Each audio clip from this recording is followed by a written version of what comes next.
રવિવારનો દિવસ હતો અને અચાનક જ મહારાષ્ટ્રના રાજકારણમાં પલટો આવી ગયો કારણ કે જે વાત તેવા સામે આવી છે મહારાષ્ટ્રના રાજકારણમાં પલટો આવ્યા બાદ અનેક એવી ઊંચી નીચી વાતો સામે આવી છે પરંતુ ત્યારબાદ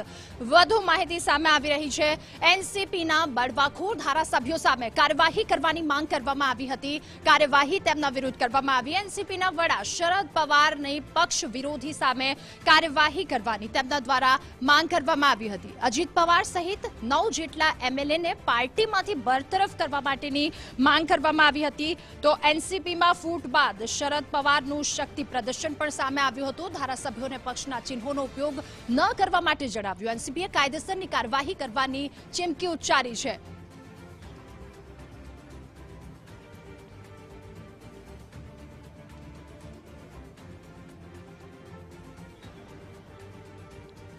तो आ तमाम वच्चे एनसीपी में फूट बाद शरद पवारनुं शक्ति प्रदर्शन पण सामे आव्युं सवारे सतारानी रेली में शरद पवारनो भाजप पर हुमलो शरद पवारे शाब्दिक प्रहारो भाजप पर कर्या हता आ उपरांत शरद पवारे अनेक वातो पण कही हती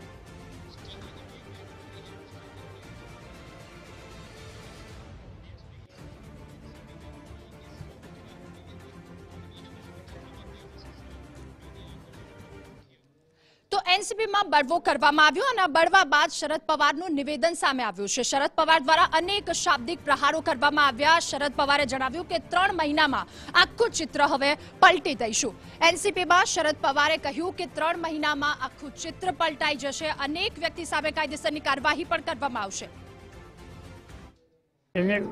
कुछ साथियों ने कुछ किया वो ठीक नहीं है मगर इसके लिए देश विदेश मन में रखकर मैं कभी राजनीति करता नहीं था कि इस बारे में डिसीजन लेने की अथॉरिटी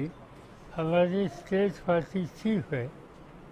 वो अपने साथियों के साथ बैठकर इस पर क्या करना तय करेंगे एनसीपी में फूट थई अने आ फूट बाद शरद पवारनुं शाब्दिक प्रहारो भाजप पर सामे आव्या छे शरद पवार द्वारा जणाववामां आव्युं के हवे कायदेसरनी कार्यवाही थशे आ उपरांत તેમણે જણાવ્યું કે જાતિ ધર્મના નામે ભાગલા પડાવાઈ રહ્યા છે આ ભાજપની આદત છે અનેક શાબ્દિક પ્રહારો કર્યા ઉપરાંત તોડફોડ કરવાની ભાજપની આદત છે સાથે તેમણે એ પણ જણાવ્યું કે અમે નવી શરૂઆત કરીશું આ ઉપરાંત શરદ પવારે 5 જુલાઈએ એક મહત્વની બેઠક પણ બોલાવી છે ત્યારે તેમના દ્વારા અનેક એવા વાતો કહેવામાં આવી રહી છે तो शरद पवार द्वारा शाब्दिक प्रहारो करवामां आव्या भारतीय जनता पार्टी तोड़फोड़ करे छे जेवा अनेक शाब्दिक प्रहारो तेमना द्वारा कराया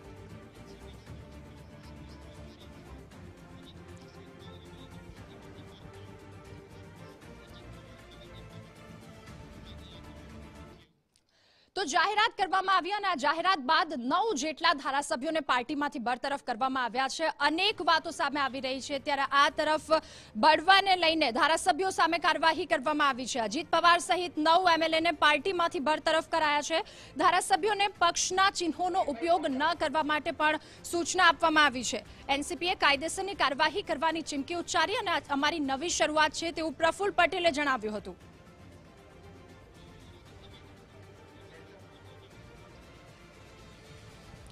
तो आ बाबते વધુ માહિતી માટે આપણી સાથે જોડાઈ ચૂક્યા છે મારા વરિષ્ઠ સહયોગી અમિત રાજપૂત અમિત જણાવશો જે પ્રકારે એનસીપી માં ફૂટ થઈ છે શું છે સમગ્ર મામલો પહેલેથી છેલ્લે સુધી જણાવશો રાધા જે ફૂટ છે આ શરૂઆત થઈ છે જ્યારથી હું કહું કે શિવસેના જ્યારે પુત્ર પ્રેમમાં દીકરાના પ્રેમમાં શિવસેના માં ફૂટ પડી અને ત્યારબાદ હવે પુત્રીના પ્રેમમાં એનસીપીમાં ફૂટ પડી સુપ્રિયા સુલેને જ્યારથી પાર્ટીએ આગળ વધાર્યા શરદ પવારે ત્યારથી અજીત પવાર જે હતા એ નારાજ હતા અને ત્યારબાદ પટણાની અંદર જ્યારે મહાગઠબંધનની બેઠકો યોજાઈ અને એક મંચ ઉપર બધા 2024ની ચૂંટણી લડવાની જ્યારે તૈયારી કરી રહ્યા હતા ત્યાર તે બાદ અજીત પવાર જે છે એ ખૂબ ગુસ્સે થયા અને અજીત પવારે ત્યારથી જ મનમાં ધારી લીધું હતું કે હવે એનસીપી જે છે આવનારી લોકસભા ચૂંટણી જે છે મહાગઠબંધનની સાથે નહીં લડે एक तरफ हवे जे लड़ाई है आ बधी सत्ता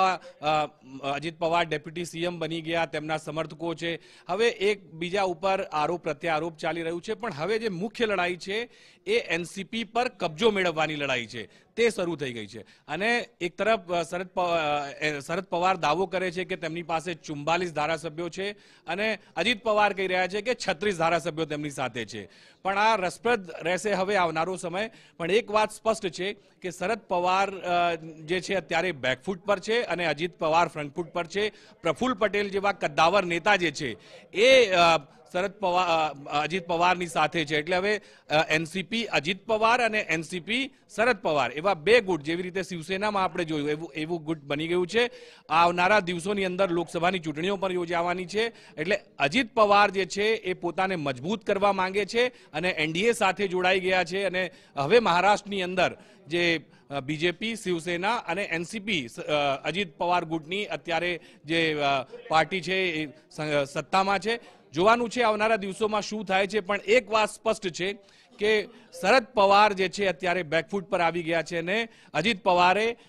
ફરીથી એક વખત ડેપ્યુટી સીએમ પદનો જે પદ છે લઈ લીધો છે. મંત્રાલયની વાત છે, મંત્રાલય શું આપવામાં આવે છે અને આવનારા દિવસોની અંદર શરદ પવારનું શું થશે, સુપ્રિયા સુલે ક્યાં જશે, રાજ ઠાકરે જેવા જે નેતા છે મહારાષ્ટ્ર મનસેના, તેમના તરફથી કહેવામાં આવી રહ્યું છે કે આ બધું શરદ પવારનું પોલિટિકલ ડ્રામા છે. આવી અનેક વાતો જે છે આવી રહી છે. પણ એક વાત સ્પષ્ટ છે કે અત્યારે અજીત પવાર જે છે તેમણે જે નક્કી કર્યું હતું, જે તેમની વાતચીતો થઈ હતી ભારતીય જનતા પાર્ટી અને શિવસેના જે એકનાથ શિંદે ગુટનું છે, એમની સાથે તેમણે સફળતા મેળવી છે અને ફરીથી એક વખત એ ડેપ્યુટી સીએમ બની ગયા છે. રાધા. જી બિલકુલ, અમિત જી, સમગ્ર માહિતી બદલ આપનો આભાર.